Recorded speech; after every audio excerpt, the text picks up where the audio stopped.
میرے بھائیوں، اللہ کا شکر ادا کرو کہ اس نے ہمیں اور آپ کو اسلام دیا ہے۔ اسلام نام ہی ہے وقت کی پابندی کا۔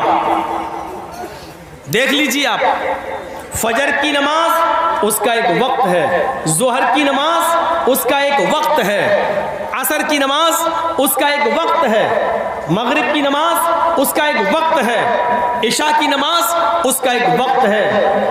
یہ بھی کہہ دیا گیا اس وقت پر آؤ نماز پڑھو، اور یہ بھی کہا بلا کسی عذر شرعی کے اگر آپ نے وقت کی پابندی نہیں کی تو آپ گناہ گار بھی ہوں گے۔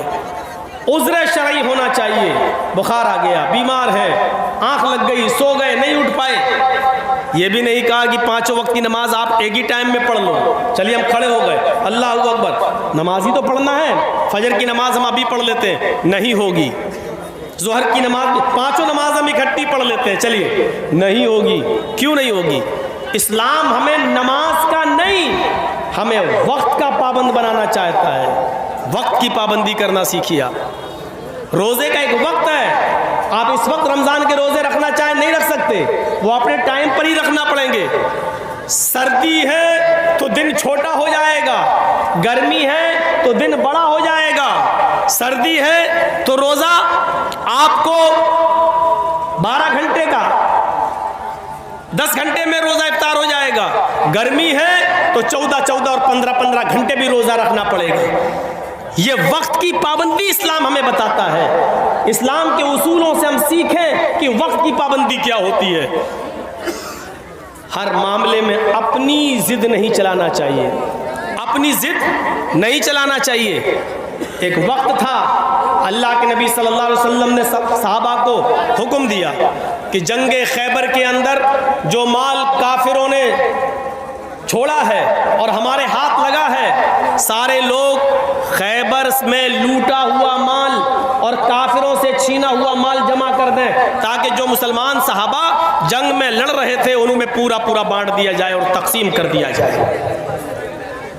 تو صحابہ کرام دے گئے، اور اللہ کے رسول نے جتنے لوگ لڑ رہے تھے صحابہ ان میں برابر تقسیم کر دیا۔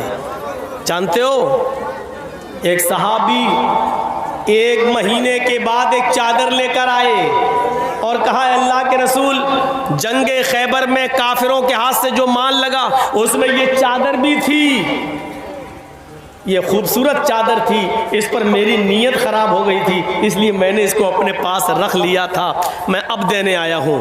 اللہ کے نبی نے سنا تو فرمایا کیا تم نے اعلان سنا تھا؟ مال جمع کرنے کا حکم دیا گیا تھا تو سنا تھا؟ کہا ہاں۔ تو اللہ کے رسول نے کیا کہا؟ اس اعلان کو سننے کے باوجود تم چادر نہیں جمع کیے؟ کہا نہیں۔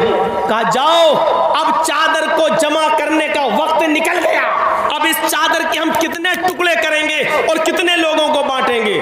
اب یہ چادر تمہاری قبول نہیں کی جائے گی، کیونکہ اعلان کیا جا چکا ہے، وقت اس کا نکل چکا ہے، تم نے اپنے وقت سے اندر چادر جمع نہیں کی ہے، اب اس چادر کو قیامت کے دن لے کر آنا۔ اللہ کے رسول نے اس چادر کو قبول نہیں کیا۔ وہ صحابی برابر نماز پڑھتے رہے، روزہ رکھتے رہے، ساری عبادتیں کرتے رہے، تہجد پڑھتے رہے، ہر چیز کی پابندی کرتے رہے۔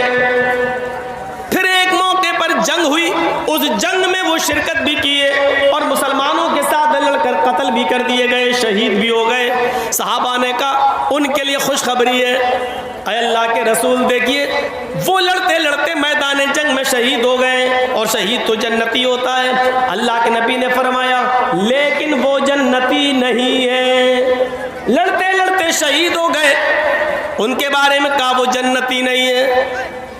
آپ نے فرمایا ان الشملۃ التي اخذها يوم خیبر لتشتعل علیہ نارا، یہ ہے بخاری شریف کی حدیث کے الفاظ۔ جو چادر انہوں نے تقسیم ہونے سے پہلے لے لی تھی اور اعلان ہو جانے کے بعد جمع نہیں کی، اپنے وقت کے اندر انہوں نے اس چادر کو جمع نہیں کیا، وہ چادر جہنم کی آگ بن کر ان کے اوپر بھڑک رہی ہے۔ اس چادر کی امانت میں خیانت کرنے کی سزا جب تک یہ جہنم میں پا نہیں لیں گے تب تک یہ جنت میں نہیں جائیں گے۔ وہ چادر اس صحابی کے اوپر جہنم کی آگ بن کر بھڑک رہی ہے۔ وقت کی پابندی دیکھیے آپ کیا ہوتی ہے. انہوں نے وقت کے اندر چادر جمع نہیں کی. 1-2 مہینے کے بعد جب لے کے آئے تو اللہ کے رسول نے فرمایا کہ جاؤ, اب یہ چادر قبول نہیں کی جائے گی, قیامت کے دن لے کے آنا. وقت کی پابندی کرنا سیکھیے. ایک ایک منٹ بہت قیمتی ہے. دنیا میں سب سے زیادہ ناکام اور ناکارہ وہ انسان ہے جو وقت کی پابندی نہیں کرتا ہے. نبی اکرم صلی اللہ علیہ وسلم نے ایک حدیث کے اندر 4-5 چیزیں گنائی ہیں. ان 4-5 چیزوں میں جانتے ہو یہ چیز آپ نے کیا فرمائی ہے؟ اغتنم خمسن قبل خمسن. آپ نے فرمایا 5 چیزوں کے آنے سے پہلے 5 چیزوں کو غنیمت جان لو. اس میں آپ نے پہلی چیز بتائی شبابک قبل حرمک. اپنی جوانی کو اپنے بڑھاپے سے پہلے غنیمت جان لو. یعنی جوانی میں عبادت کر لو, بڑھاپے میں عبادت نہیں کر سکو گے. اپنی جوانی کو بڑھاپے سے پہلے غنیمت جان لو. اس میں دوسری چیز آپ نے فرمائی صحتک قبل سقمک. اپنی صحت اور تندرستی کو اپنی بیماری سے پہلے غنیمت جان لو. صحت مند ہو, تندرست ہو, اللہ کی عبادت کر لو. اپنی بیماری کا انتظار مت کرو, کیونکہ بیماری میں نہ صحیح سے رکوع کر پاؤ گے نہ صحیح سے سجدہ کر پاؤ گے. پھر آپ نے اسی میں 5 چیزیں جو گنائیں ان میں ایک چیز آپ نے یہ بھی فرمائی حیاتک قبل موتک. اپنی زندگی کو اپنی موت سے پہلے غنیمت جان لو. اپنی زندگی میں نیک عمل کر لو. مرنے کے بعد عمل کے دروازے بند ہو جائیں گے, پھر عمل نہیں کر سکو گے. اسی 5 چیزوں میں ایک چیز آپ نے یہ بھی فرمائی فراغک قبل شغلک. اپنے فرصت کو, اپنے ٹائم کو مصروف ہونے سے پہلے غنیمت جان لو. یہی ہے وقت کی پابندی. ابھی آپ فری ہو, بیٹھے ہو, سبحان اللہ, الحمدللہ, اللہ اکبر, الحمدللہ, لا حول ولا قوت الا باللہ, یہ سب دعائیں پڑھو. ٹائم مل رہا ہے تو ذکر و اذکار کرو. جب فون آ جائے گا ہم نے 2 ٹرک مال بھیج دیا ہے, جلدی جائیے اپنے آفس. اب آپ آفس میں جا رہے ہیں, مال اتروا رہے ہیں, پولیس نہ پکڑ لے, جلدی اس کو ٹھکانے لے. اب آپ بزی ہو گئے, اب آپ اللہ کی عبادت کر پاؤ گے؟ نہیں کر پاؤ گے. تو ایک چیز بتائی, جب ٹائم مل رہا ہے تو اس ٹائم کو غنیمت جان لو. ایک ایک منٹ کو غنیمت جاننے کا حکم دیا. ایک ایک منٹ کو غنیمت جانو, ایک ایک سیکنڈ کو غنیمت جانو. جو منٹ تمہاری زندگی سے گزر گیا وہ دوبارہ واپس لوٹ کر نہیں آئے گا. اس لیے وقت کی اہمیت کو سمجھو اور اپنی ذمہ داری کو سمجھو. ہر آدمی اپنی ذمہ داری سمجھے. حضرت عمر